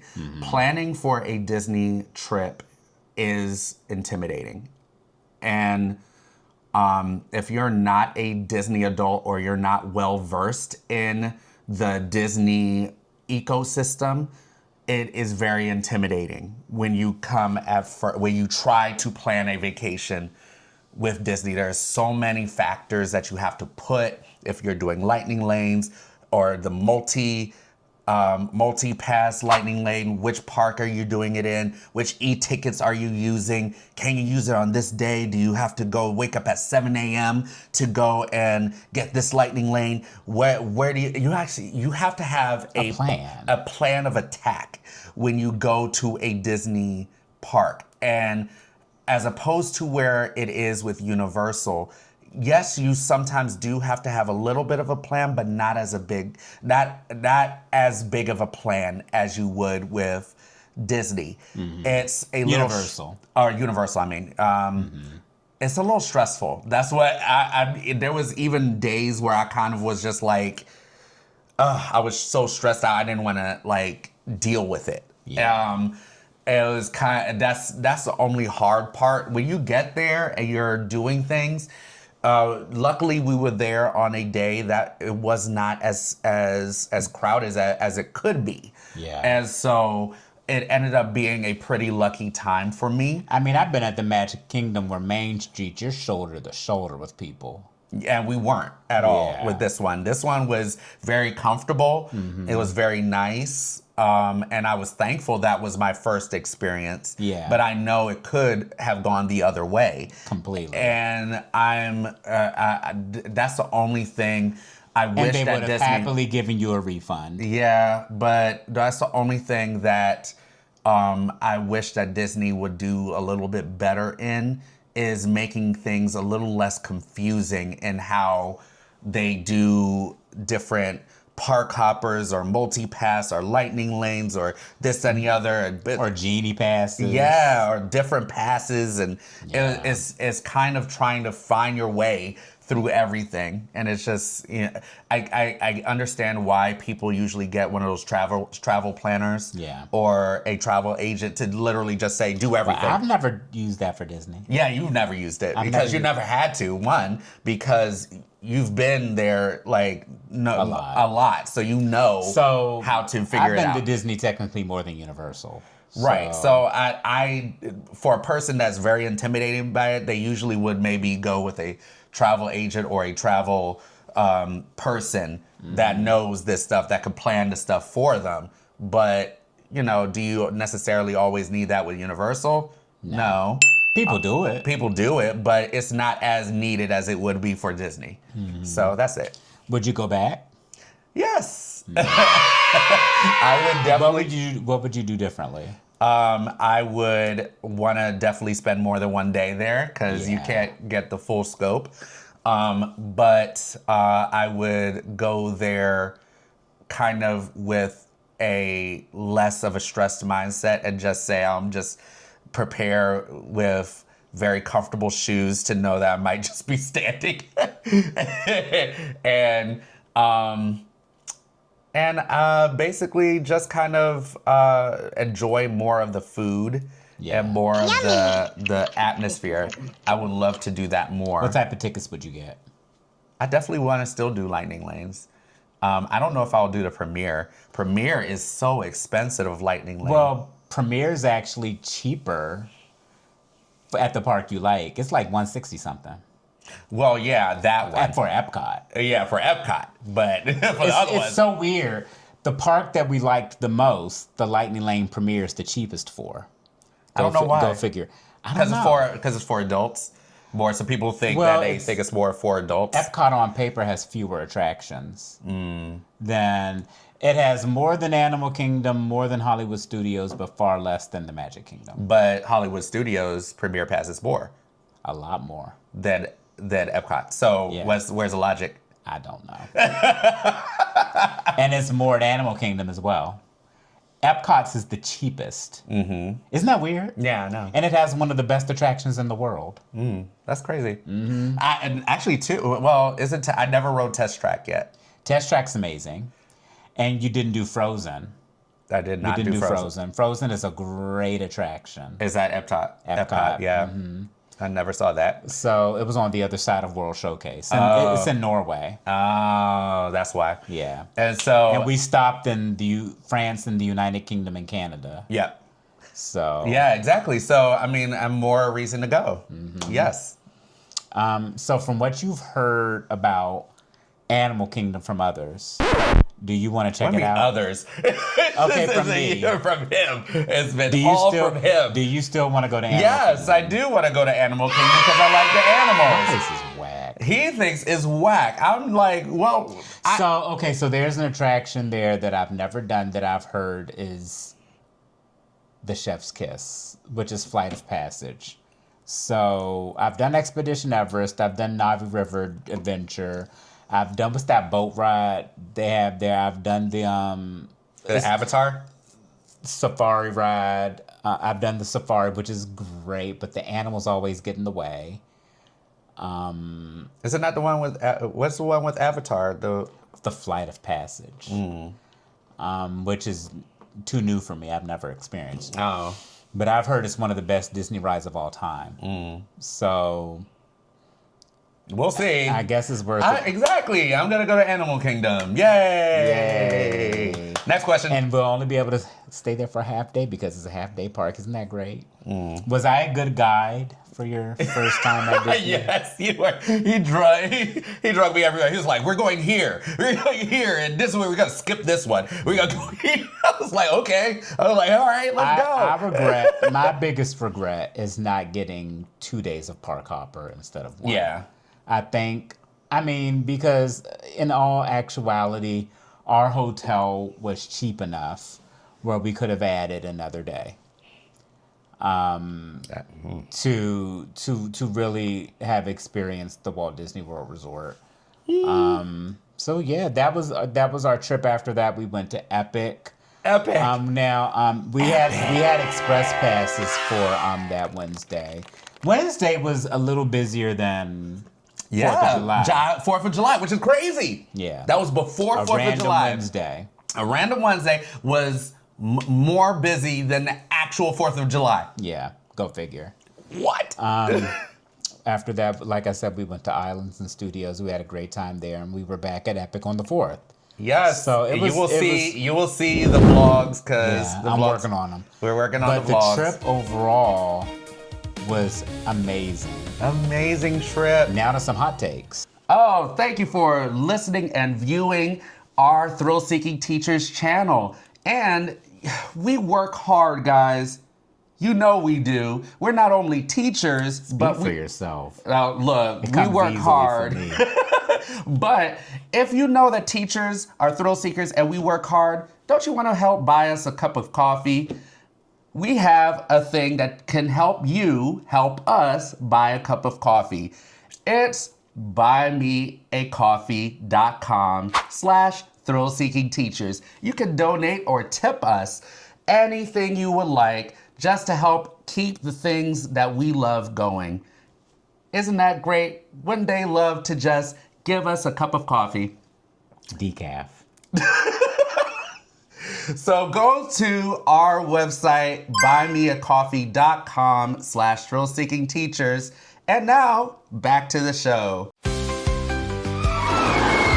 Welcome to the Thrill Seeking Teachers podcast. All right, so we're gonna do a new segment. Well, not a new segment, but basically our old segment of hot takes. Ba-ba-dun-dun-dun-dun-dun. Get some music. Bow.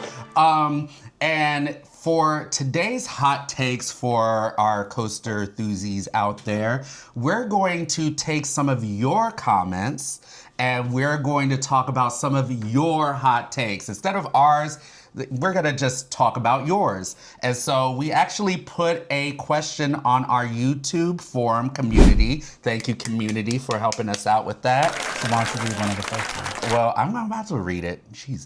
All right, so. Because were you about to really read the question over? No, I'm not gonna read the question. I was just letting people know about our community. Oh. So look how he talks to me.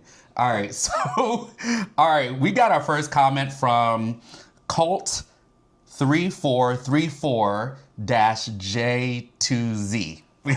These YouTube names. I know, these YouTube names, but... I mean, sometimes it gives you what it gives you. Exactly. So he had a hot take. Air Force One will not be located. It'll soon be scrapped. It says Air Force One will not be relocated. You said be located. I thought it said, I thought it said relocated. No. All right, relocated, whatever. It'll be soon be scrapped. Will it be scrapped? I don't know. Most likely. I hope not. There's a lot of people that want it to go to different... Because you need land, you need infrastructure, you need money, and a lot of these parks... Don't have it. Well, not even that. You know, it's not... Last minute is not something that's typical of the industry. And as last minute is not something that the industry typically does. But and that would really... They plan their investments years in advance, especially roller coasters, sometimes 6, 7, 8 years in advance, typically 5. That's what really angers me about this whole situation is that I think they knew. FunSpot, the people and the executives, they don't just come to these conclusions lightly. They don't come and say, oh yeah, we're just gonna close in a couple of months. All right, bye. I think they knew that the writing was on the wall and they could have, done not preventative measures, but okay, our star attraction, let's see who would like to buy it from the industry kind of thing, or sell it like that. Who says they didn't? This announcement kind of came very, very suddenly, and I think that doesn't mean that we only know what we know. We don't know what they did on the back end. Who says they did? I don't think they did. Who says they didn't? Like, we only know what they give us, the information that they give us. I don't think they could did. have. I mean, the only thing we do know is that the bank now owns the assets, and the bank decided to close everything. And now it's up to the bank as to whether or not they want to recoup their funds, however they want to do it. And they're going to do what a bank's going to do. But I don't think they did that. So that is from that user. So thank you. Next one. The real BGT Yapper said, these are my hot takes too. No, but I'm going to read the one under that. Wait. It says K Carson Matt 445. He said if more enthusiasts experienced the golden standard operations of Disney, Universal, and Europa Park, they would be far less willing to be apologists for the crap they put up with at their regional parks, many of which are international destinations in their own right. Hello, Cedar Point. I go to Europa Park annually because my wife's family is from Germany. Must be nice. I know. I wish. I want to go to Europa Park. And it's funny, I've been to Germany 3 times, and I've only been to Haida Park there. So I agree with this statement. I think it's very valid. It is. I mean, it's no argument that Disney and Universal has a lot more money than your average regional park, even if that regional park is a destination that gets 4 to 5 million visitors. But I don't know. I don't know what the right answer is to that. I just think that I don't know if a lot of the smaller businesses in the industry, like Six Flags and United Parks, understand how overall experience is impactful. And what creates the overall experience is people. You have to have people to run your business, and they're not willing to have people. they're not willing to hire people, or they're not willing to pay people what they're worth, so they go elsewhere. I think it starts with your staff and how you treat your staff. Well, they're operating from a business model they created. Yeah. And that's the issue. Yeah, exactly. I mean, that's what it really starts with. But I think what this user, thank you for the comment, is saying is that once you experience Universal and Disney, their standard and what they offer is so hard. Even when we actually did, when we went on our trip and we went to Universal and Disney and experienced all of that, and then the next day going to Carowinds, and then the next day after that going to King's Dominion. It's like you're coming from that mindset of Disney and Universal, and then you're just like, ugh, okay. I still think Disney is at the pinnacle. Yeah, I think 100%. They're at the pinnacle. I think Universal, of course. I mean, Disney and Universal for me are the pinnacles, period, for me. Disney, the gold standard, Universal right under that, then there's everybody else. I mean, for me, it's always Disney and Universal is the same kind of for me. But I just think that his point is extremely valid. We have the Disney and Universal blues when we left, and then we went to Carowinds, and everything was good. It was good. It was good. It was just. It just wasn't as good. It wasn't as good, and so it's just kind of hard. I mean, but you got to cater your expectations to where you are. So yeah, that's what he always says. It's hard to do. It's hard to do. It's hard to accept sometimes. But you got to. You got to. All right, so our next comment is from River Runner 80. Okay. You missed one. Did I miss? No. Colt 3434-J2Z. Yeah, I already did that. I just did that one. Oh, he did another one too. You didn't read that. Oh, it says maybe I'm biased because maybe I'm biased because I live in Florida, but Florida is way better for coasters than Ohio. We have Disney, Universal, Busch Gardens Tampa, SeaWorld, and the 2 fun spots, which do have good coasters. Ohio just has Kings Island and Cedar Point.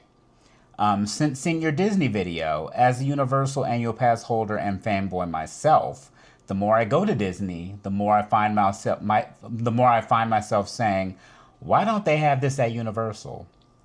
Universal still has some catching up to do. Remember, Disney had a 19-year head start in Florida. He also said over-the-shoulder restraints need to go. And United Parks as a whole is the equivalent of putting lipstick on a pig. Quote, unquote. That's a lot. Yeah, that's a lot. Back. All right, so... What do you think about that one? I mean, United Parks is kind of hard. It's a pig.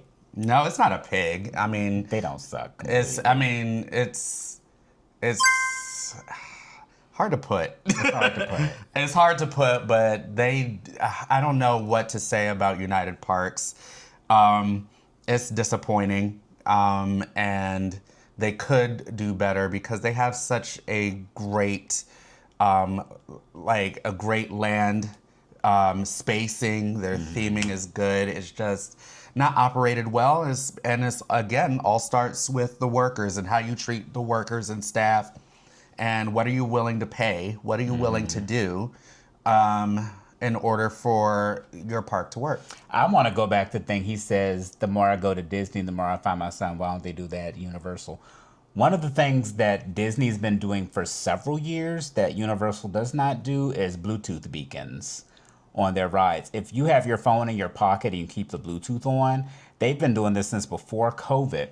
It'll actually track you throughout the course of the ride and send your phone through the app, the pictures and video of your experience on the ride directly to the Disney app. For the most part, it works.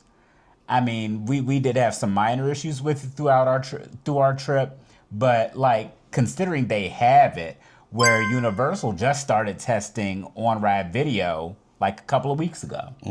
So that's one of those things. And another thing that they do really well is mobile purchasing. You can actually, if you're in a shop, using the Disney app, you can scan what you want to buy it on your phone, and then as you walk out, they scan this little thing on your phone and you can request a bag. They've been doing that for years too. So I don't know. It's little things like that probably makes the person say, "Why don't they do this at Universal?" But I get that. All right, so we have another one, River Runner 80. My hot takes, Maverick. Maverick is the best ride at Cedar Point. Don't agree with that, but it's a great ride there. Next one, whoever says Dollywood is the best theme park in the U.S. really is stretching it. It's not even close. It isn't, but it is a good park. I like it, but it is kind of a stretch. Yeah. Number 3, Busch Gardens Tampa is better than Animal Kingdom. Not at all.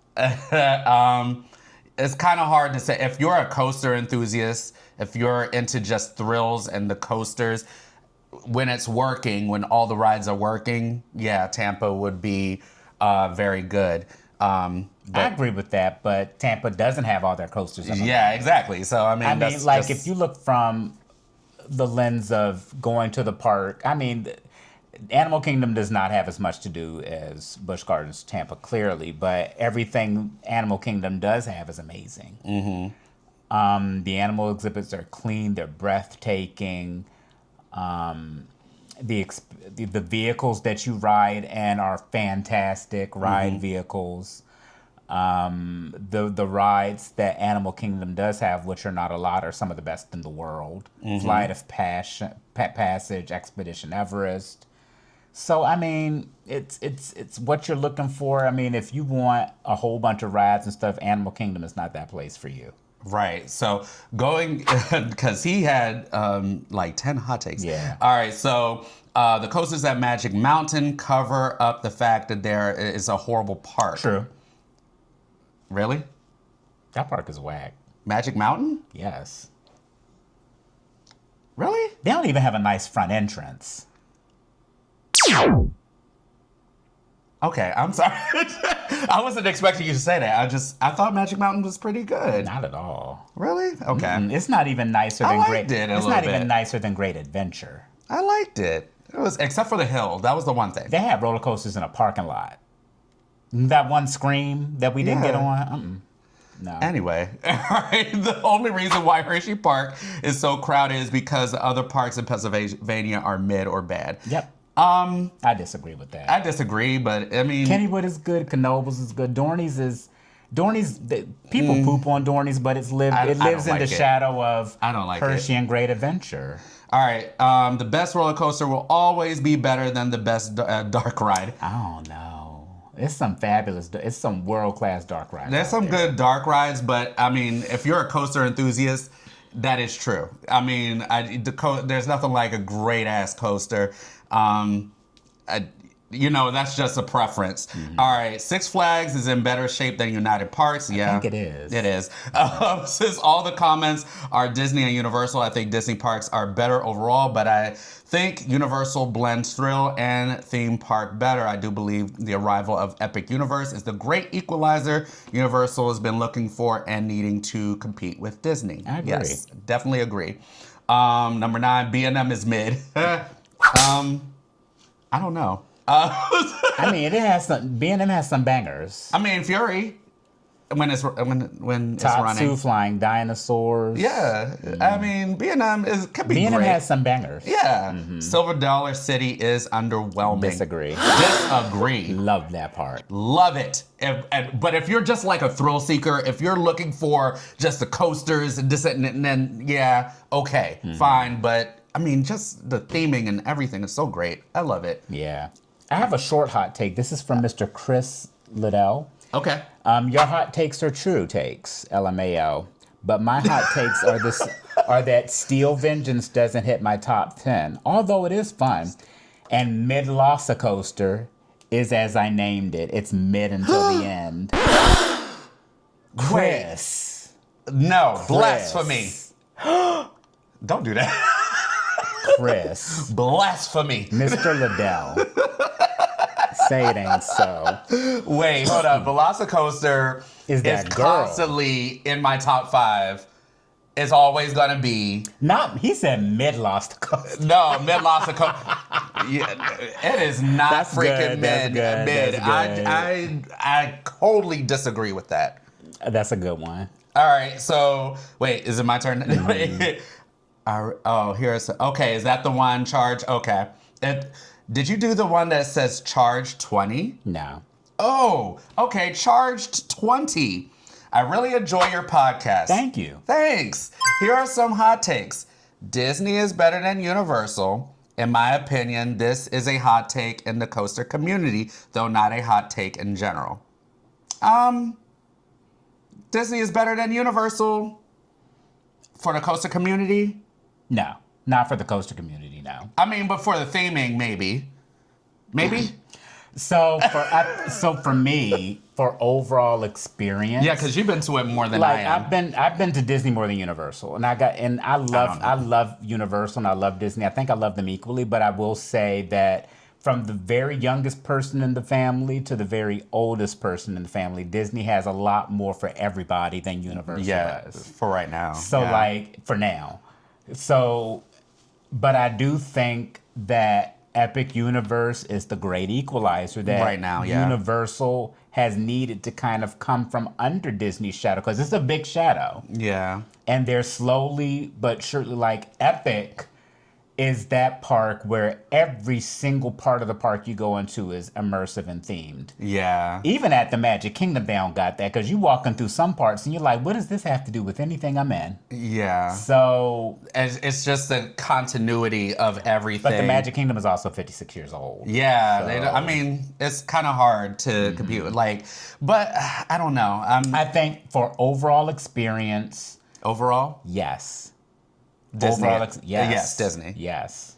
I mean, he's been to it more than I have. I mean, this is only my first time. I'm going to be going to the second time soon. Mm-hmm. Yes, but You'll even I encounter, the amount of times that you encounter a cast member at Disney where you're like, wow, that cast member rubbed me the wrong way, is like once every 10 years. That's because they scare their cast. They scare their cast members into like, you better smile. They don't play. They don't. Disney standards are scary high. So I remember when I worked for Marriott and I was going through someone's resume and I saw Disney, I was like, oh, she's hired. And she ended up being the best person that I ever had on my team. So their expectations are scary high. Yeah. So, okay, next one is King Ka is better than El Toro.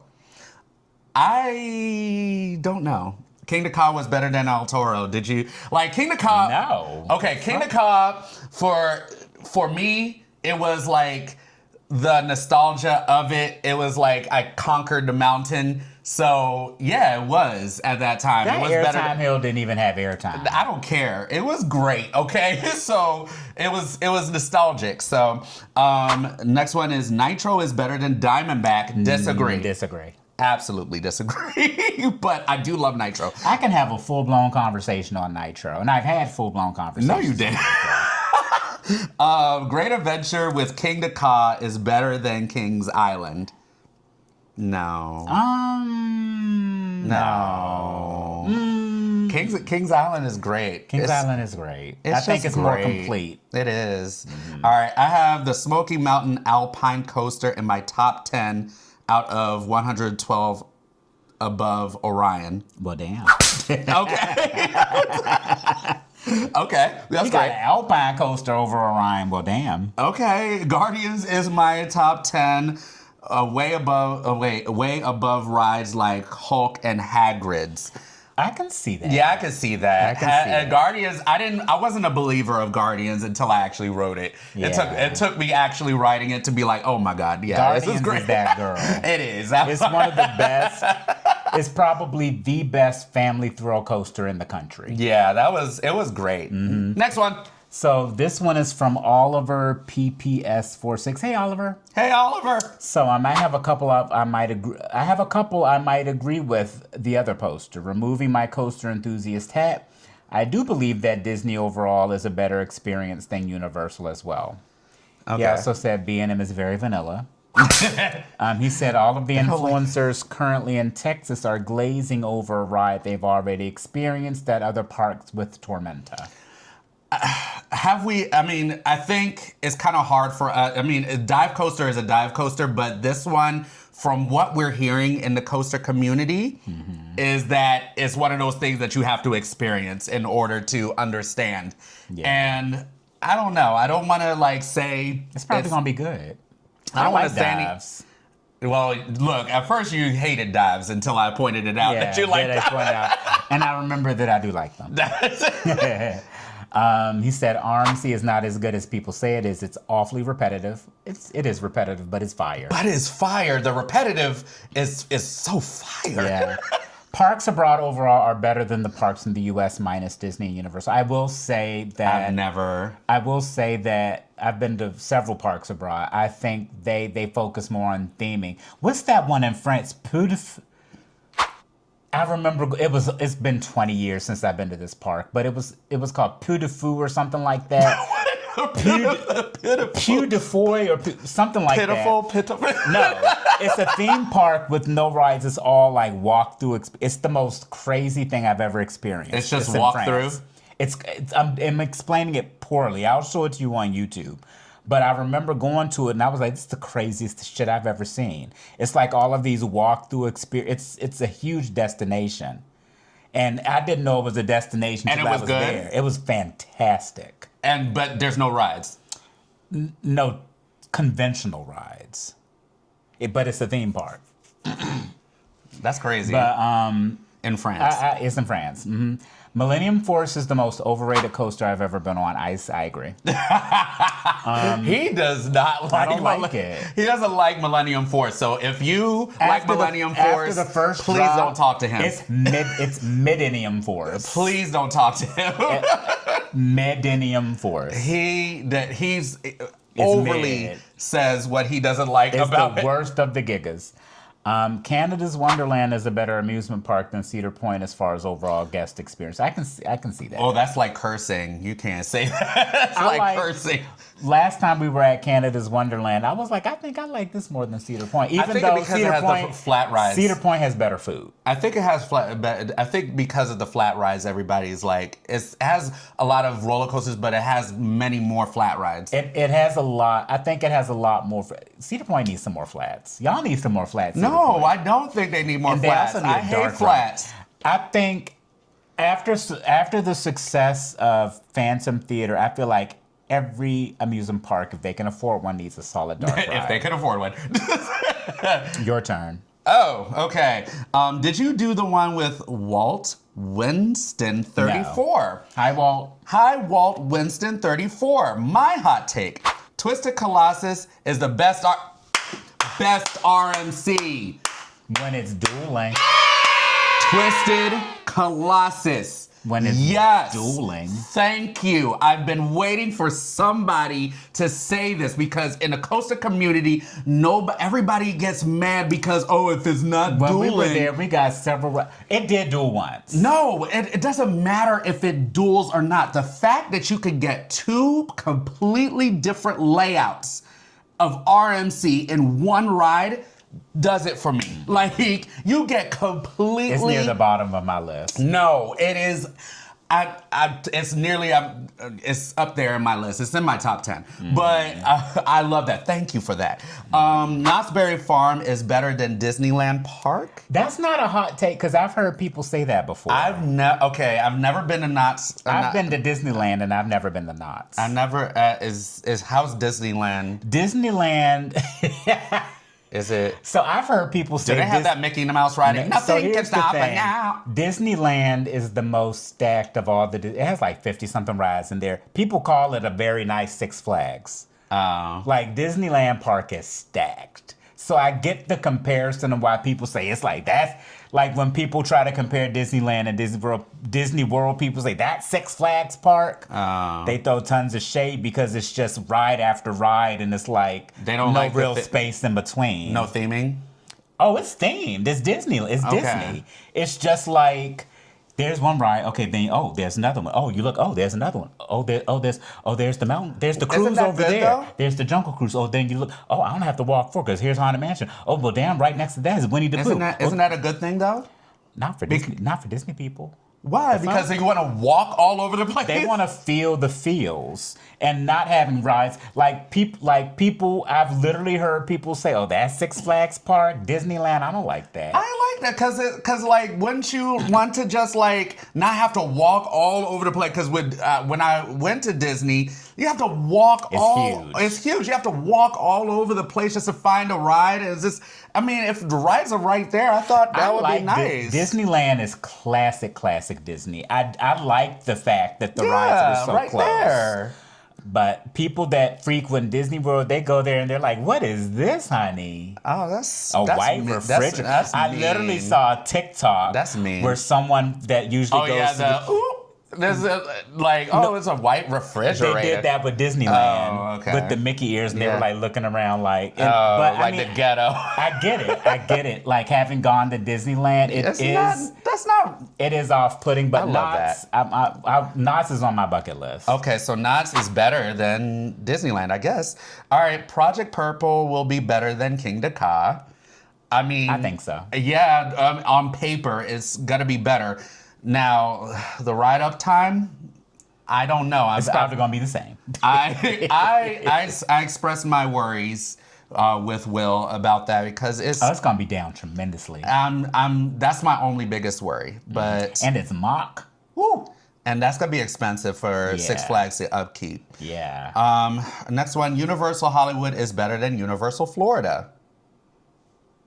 I've never been to Universal Hollywood. I've never been to Universal Hollywood. But I've Hollywood. seen vlogs from Hollywood, and I like the front entrance a lot more because they have that red carpet. Oh. How do y'all keep that clean? Everyone walking down that red carpet? Oh, then it must be shampooed weekly. And they have the Universal Arch is white and beautiful, but they're changing the one to Florida to white too. So it's got to be. All right, next one. Lagoon is not worth the ticket price. I 100% agree. Never been there. I would love to. Go. Isn't this in Iowa? No, it's in it's outside of Salt Lake City. Oh. It's in Utah. Oh no. Dollywood is highly overrated. No, I think it's perfectly rated. I love Dollywood, especially their cinnamon bread. All right, people say Kings Island is better than Cedar Point. Not because of the coasters. That's clearly not the case. Shade. They say that because it runs far better. It's run far better. You know what I meant. All right. It is run better. It is run better. I mean, that is a true take. It is. Knott's is probably the most underrated theme park in North America. We'll see. I'm excited to go. I heard that a lot of people say that it is. I want to see how the hell they fit 6 million people in a park that's under 100 acres. That's what I'm curious to see. That must be crowded. How are all y'all? It must open all the time. So I mean, that might those numbers are spread throughout the year. But like, do you think Cedar Point will have those same numbers if Knott's if it was open all year? I don't know because the weather gets so harsh. And like, especially because it's the water. Yeah, and the winters up there are brutal. So I don't know. I don't think so. Yeah, I don't think so. Knott's has more of a better weather for that. Yeah. For them to be open all year. Southern California doesn't rain. It rains very little. Yeah, that's tough. Okay, so next one. Did you read the one from Adam Film 7158? No. Okay, let's read his. Banshee is the best B&M invert. I agree. Woo! Yes, thank you for agreeing because we love Banshee. And several times on our vlogs, we have always said Banshee. We will fight for Banshee. We will fight for Banshee. Banshee is that girl. Do not go on there on a full stomach. You will hold up the line because you're gonna vomit. All right, the voyage is over. Don't. Adam, don't do that. No. Adam. First of all, stop. Adam, don't do that. First of all, stop. Those are fighting words. Adam, we're about to find you. Like, voyage? Are you kidding me? One, in the daytime, it is the best freaking ride. It's crazy during the day. At night, Tremless? Whoa. I've never heard Will scream so much and and you'll so never hear loud. it again. So loud. That is crazy. Okay, so Gemini is better than Magnum. Nope. No. Okay, Magnum, Gemini. I love me some Magnum. Gemini is at Cedar Point, right? Yeah. It's that wooden. No, it's their hybrid aero coaster that is down every single time we go. Yes. So I never really rode it. No, we've been on it the first time we went. And we did? You said you never want to ride it again. Oh, okay. All right, I guess. But I love don't remember. I love Magnum. I'm like He likes I'm a Magnum glazer. I The don't airtime have is to, so unique. that your knees hurt because every time it just knocks you around, and it's just. Read the last one. Oh, where's the last one? No, Number 5. we didn't do number 4. Oh yeah, number 4. Florida is the best state for roller coasters. Yeah. All right, number 5, Busch Gardens Williamsburg should buy Air Force One. Yeah, but they won't. But I think an RMC At that Busch Gardens? park would be incredible. You know, and it's funny because in the surveys they sent us, one of the coasters that they showed was a hyper hybrid in one of the surveys. A hyper hybrid, so a 200-foot hybrid. They showed that in the survey. They showed a mock spinner. They're not gonna get that. They not gonna get showed that. a multi-launch. They showed some sort of weird dark ride and some. It was like 5 things that I picked the Multi-spinner, the spinner. I picked the mock extreme spinner. They're not gonna get that. I'm sorry. I know, but They're not gonna get that. was that the last I one? think that was my last one. Do you have any more? Not that Oh I my goodness! Thank you so much. Do you think that we should actually do this every time we have a podcast? I like the hot takes because I'd rather hear y'all's hot takes than our own. I 'Cause know. Sometimes it's hard for us to. Now I do have a hot take recently that I read on Reddit. He's on Reddit all the time. I'm on Reddit a lot. So currently, as you all know, as we already talked about, Fury is currently down, and the park apologists are coming out in droves. Now, here's my thing. When Velocicoaster recently went down, it was down for an unplanned maintenance, but after 2 days, they updated the website and said the ride will be up. It's currently down, but will be back on such and such date. They know when they've ordered parts. They know how long it's going to take to get there. They know how long it's going to take to do the repair typically. So why can't other parks do the same thing Disney and Universal do? Money. Not only put that it's closed, but put an ETA for when the attraction is going to open. The transparency is appreciated by so many different people. Do these lesser parks think that they're not gonna? If Carowinds put that ferries closed, no one's gonna. Well, probably no one will come. Money. So they might lose money. No, I'm saying that they could do these updates because they know that their maintenance people is like going to be on it. They're going to be working overnight. They're going to be... Because they do have overnight maintenance teams. They're going to be like, they know exactly when it's going to come. They know those, if they already don't have the part. Yeah, they will already have things in place. I think, again, when you have happy workers and you pay the workers enough and they really want to work for you, you're going to get better results, period, overall, on everything. And I think regional parks right now, they're feeling the pinch. They're feeling it really badly. Unless you're Knott's Berry Farm. Unless you're Knott's Berry Farm, and you're just a well-oiled machine then. Yeah. It's like, but they're feeling the pinch. It sucks because we were there and we broke Fury. So no, we broke Fury. Sorry. We broke Fury the day before it actually broke. The day we were coming back home and went down around 12 noon. So yeah, well, sorry. Oh well. So, I mean, I think that the hot take is very valid. I think there's people that's going to be upset because people come from all over just to ride Fury. Yeah. And, that's how you market it. You market it as the e-ticket attraction, and you better be able to hold it up as an e-ticket attraction. Yeah. This is what I'm saying to you, Six Flags Great Adventure, that's about to get Project Purple. I think that ride is going to be, I'm so excited to ride. I think of all of the rides that I've seen, that's the one that I'm most excited to ride. We're excited to ride it, but when we go to ride it, is it going to be up? We're probably going to wait at least 4 hours. Or is it going to be down for maintenance? I mean, I think the thing is to wait. I'm not going to go opening day. That's damn sure. If we're we're on the media invite for creators, so we probably will get an invite. I'm gonna go. I will go. To do what? To film. I will go. Just to look at it, I guess.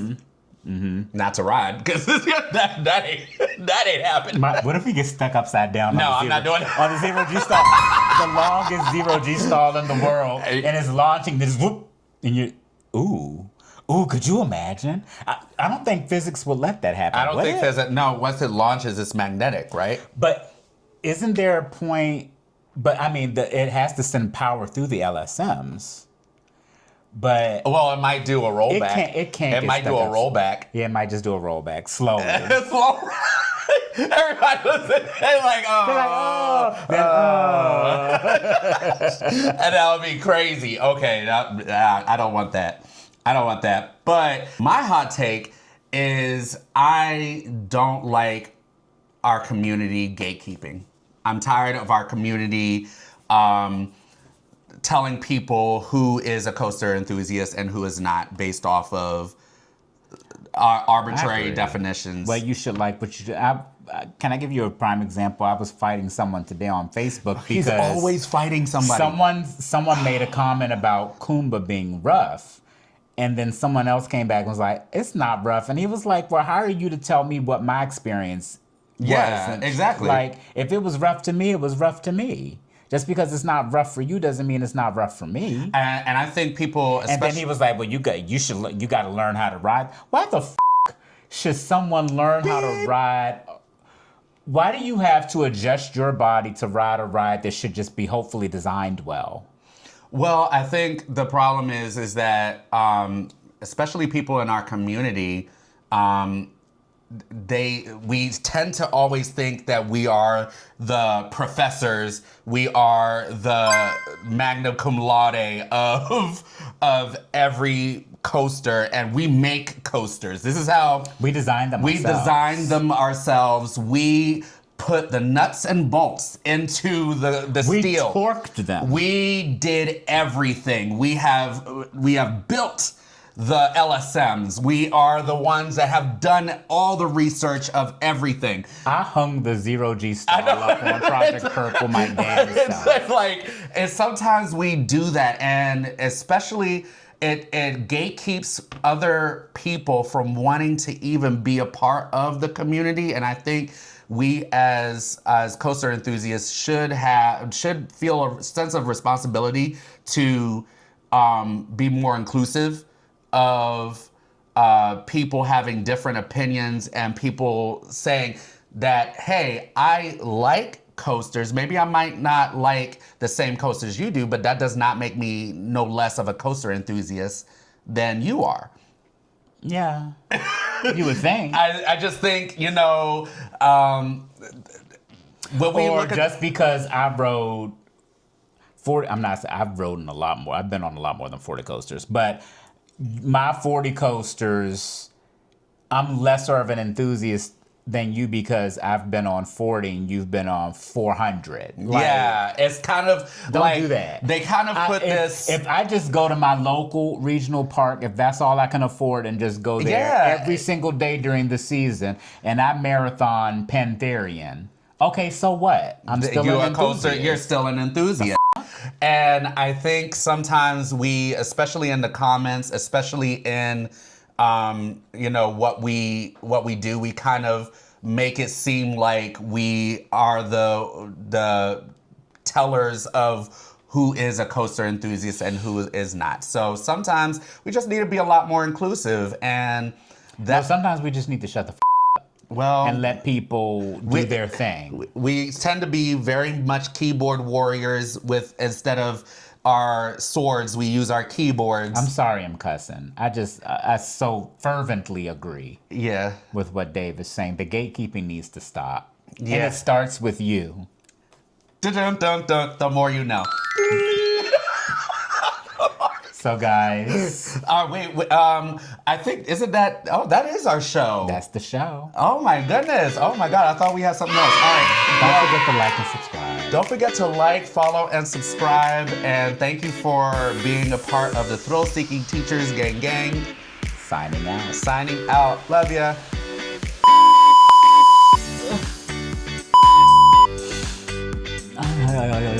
Oh, okay. Ready? Today's coaster lead story. We need to talk shit. Thank you for listening to the Thrill Seeking Teachers Podcast. Don't forget to like, and comment on all platforms.